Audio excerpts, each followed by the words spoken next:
Welcome back, Physics 30s. This is part 2 of the MP1.3 section. So looking at that length contraction formula. So we're going to look at another couple of more examples here, which give really interesting results.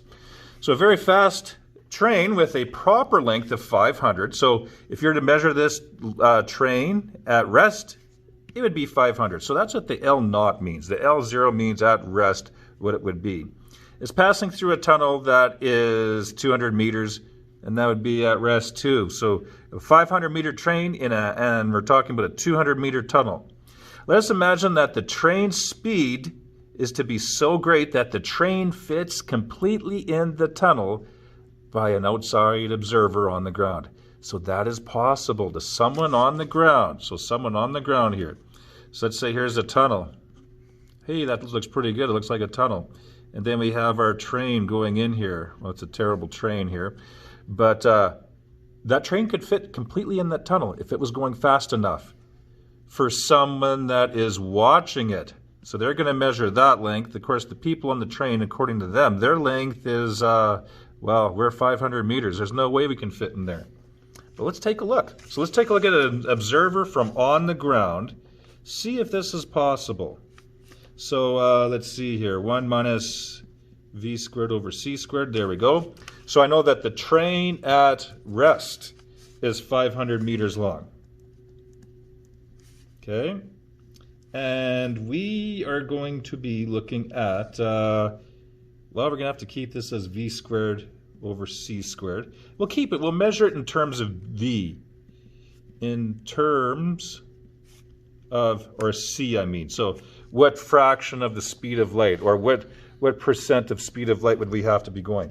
Now the length that we want to be able, so this is the train at rest, what it appears to be.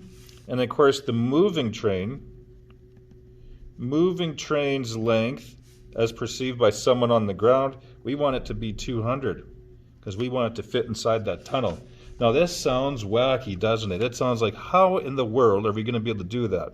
So first of all, divide by 500, because we want to get this part by itself.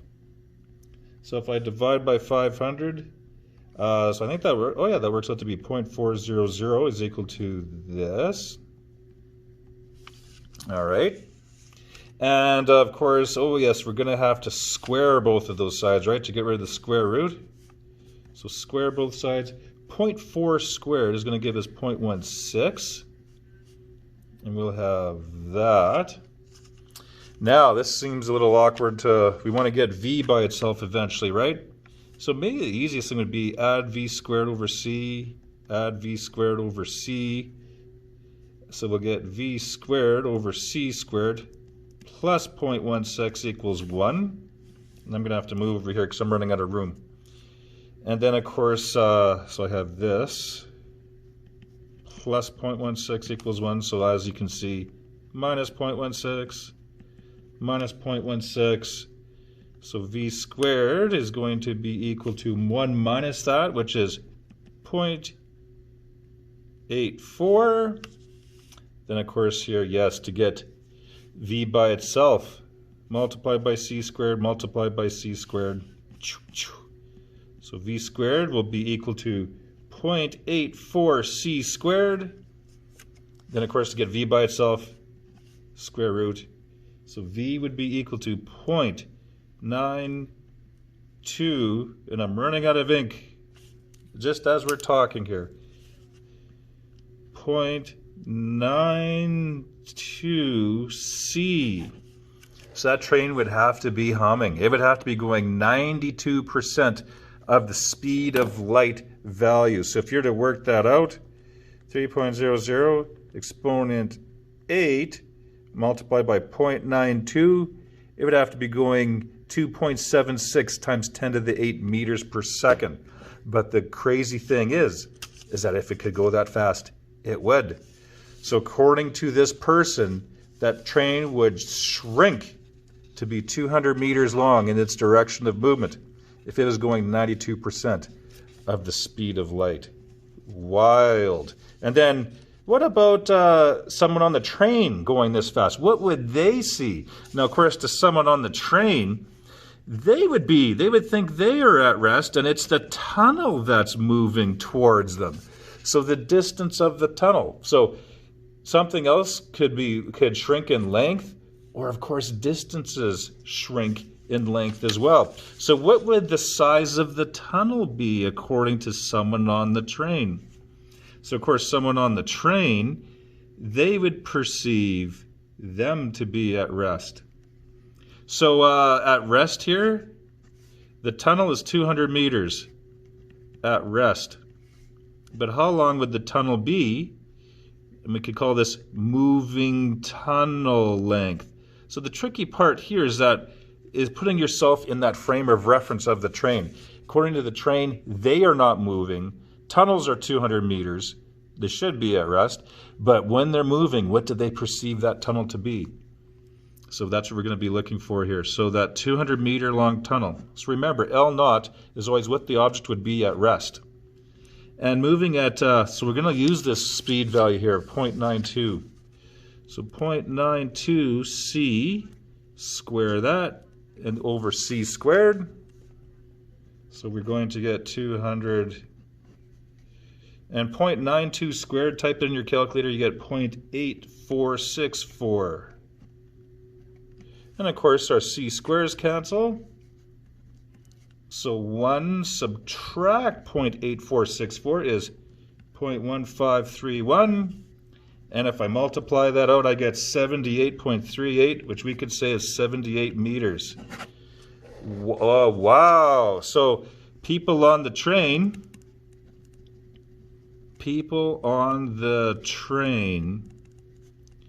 see that the tunnel is only 78 meters long. So they're not going to fit in there. It's impossible. Most of the train will be on the outside. And that brings an interesting question, resolving the train. Someone on Earth sees the train fit entirely in there. People on the train, they see a even smaller tunnel that's impossible to fit in. So looking at this, how do we resolve this? So observers at rest on Earth see a very fast 200 meter long train fit into a 200 meter long tunnel so that the train momentarily disappears from view. But observers on the train measure the train's length. Well, the train is still 500 meters to them, but it's the tunnel that seems weird. That tunnel was 200 meters, but it shrinks down to about 80 or 78 meters. How can you explain this inconsistency? And of course, this relates back to section 1.1 and simultaneities. So events simultaneous, in one reference frame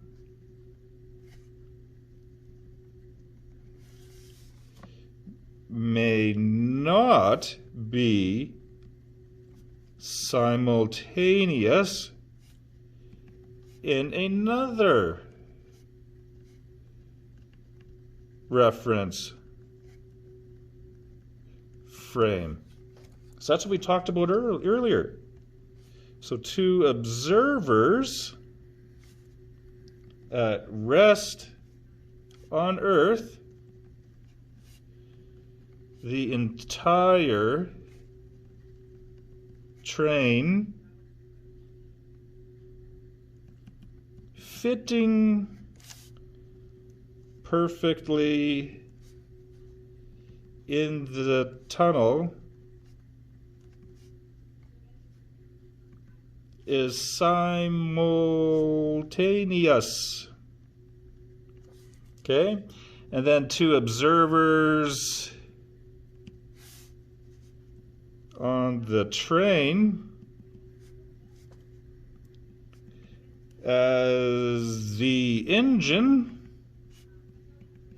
hits the end of the tunnel. Let's see. So the train is 500 minus the size of the tunnel, which is around 80 meters. 420 meters of the back end of the train is still outside the tunnel needing to come in. So it's not simultaneous for that person.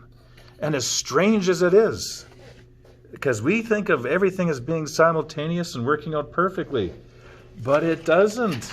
It doesn't in this case. So they see two different events, which is really, really strange and wacky.